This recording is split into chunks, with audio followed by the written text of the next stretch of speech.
ಎಲ್ಲರಿಗೂ ನಮಸ್ಕಾರ ರೀ. ಎಲ್ಲರೂ ಹೆಂಗದಿರಿ? ನೀವೆಲ್ಲ ಆರಾಮದಿರಿ ಅಂತ ನಾನು ಅನ್ಕೊಳಕತ್ತೀನಿ. ಇವತ್ತು ನಾವು ನಮ್ಮ ಕಡೆ ಮಾಡೋ ಅಂಥ ಒಣ ಮೆಣಸಿನ್ಕಾಯಿ ಚಟ್ನಿನ ಹೆಂಗೆ ಮಾಡೋದಂತ ನೋಡೋಣ್ರಿ. ನಾನು ಇಲ್ಲಿ 1 ಹಿಡಿಯಷ್ಟು ಒಣ ಮೆಣಸಿನ್ಕಾಯಿ ತಗೊಂಡನ್ರಿ. ಇದು ಬ್ಯಾಡಗಿ ಮೆಣಸಿನ್ಕಾಯಿ ತಗೊಂಡನ್ರಿ ನಾನು. ನೋಡ್ರಿ, ಸ್ವಲ್ಪ ಎಣ್ಣೆ ಹಾಕಿಬಿಟ್ಟು ಸಣ್ಣ ಉರಿ ಒಳಗೆ 1 ನಿಮಿಷ ಹುರ್ಕೊಳ್ರಿ. ಯಾವುದೇ ಕಾರಣಕ್ಕೂ ಗ್ಯಾಸ್ ಫ್ಲೇಮ್ನ ಜೋರಿಟ್ಟು ಹುರಿಬೇಡ್ರಿ, ಹೊತ್ತು ಬಿಡ್ತಾವ್ರಿ. ಇಷ್ಟು ಸ್ವಲ್ಪ ಹುರಿದ್ರೆ ಸಾಕು. ಆಮೇಲೆ ಅದ ಕಡಾಯಿಗೆ ನಾನು 1 ಈರುಳ್ಳಿನ ದೊಡ್ಡದಾಗಿ ಹೆಚ್ಕೊಂಡು ಹಾಕೊಳಕತ್ತನ್ರಿ. ಆಮೇಲೆ 2 ಬೆಳ್ಳುಳ್ಳಿ ಗಡ್ಡಿ ಎಸಳುಗಳನ್ನು ಹಾಕೊಂಡನ್ರಿ. ಆಮೇಲೆ 2 ಎಳೆಯಷ್ಟು ಕರಿಬೇವು ಸೊಪ್ಪು ಹಾಕೇನ್ರಿ.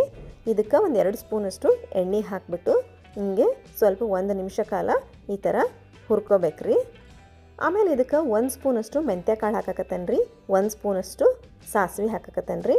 ನೋಡ್ರಿ, ಇಷ್ಟು ಹಾಕಿದ್ಮೇಲೆ ನೀಟಾಗಿ ಸಣ್ಣ ಉರಿ ಒಳಗೆ ಫ್ರೈ ಮಾಡ್ಕೋಬೇಕ್ರಿ. ಆಮೇಲೆ ಒಂದು ಸ್ವಲ್ಪ ಹುಣಸೆ ಹಣ್ಣು ಹಾಕಕತ್ತನ್ರಿ. ಇಷ್ಟು ಹಾಕಿದ್ಮೇಲೆ 1 ನಿಮಿಷ ನೀಟಾಗಿ ಸಣ್ಣ ಉರಿ ಒಳಗೆ ನೀವು ಚಂದಂಗೆ ಹುರ್ಕೊಳ್ರಿ. ನೋಡ್ರಿ, ಇಷ್ಟಾದ್ರೆ ಸಾಕ್ರಿ. ಇದನ್ನು ತಣ್ಣಗೆ ಹಾಕ್ಬಿಡನ್ರಿ. ಅಷ್ಟರೊಳಗೆ ನಾವು ಒಣ ಮೆಣಸಿನ್ಕಾಯಿನ ಹುರಿದಿಟ್ಕೊಂಡಿದ್ವಲ್ರಿ, ಅದನ್ನು ಪುಡಿ ಮಾಡ್ಕೊಂಬರನ್ ಬರ್ರಿ. ನೋಡ್ರಿ, ಹಿಂಗೆ ತರಿಯಾಗಿ ಪುಡಿ ಮಾಡ್ಕೊಂಬರ್ಬೇಕ್ರಿ.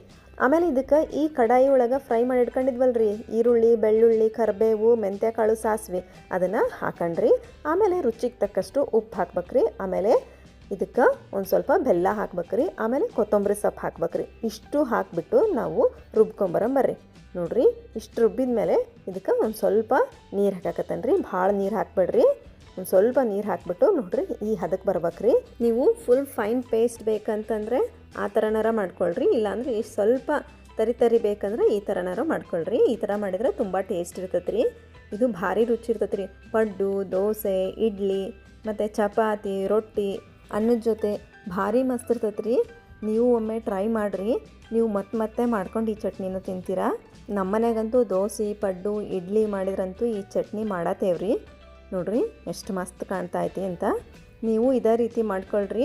ಇದ್ರ ಟೇಸ್ಟ್ ಹೆಂಗೆ ಬಂದಿತ್ತು ಅಂತ ಕಮೆಂಟ್ ಮೂಲಕ ತಿಳಿಸ್ರಿ. ನಮ್ಮ ಚಾನಲ್ನ ಸಬ್ಸ್ಕ್ರೈಬ್ ಮಾಡಿಬಿಟ್ಟು ಪ್ರೋತ್ಸಾಹಿಸ್ರಿ.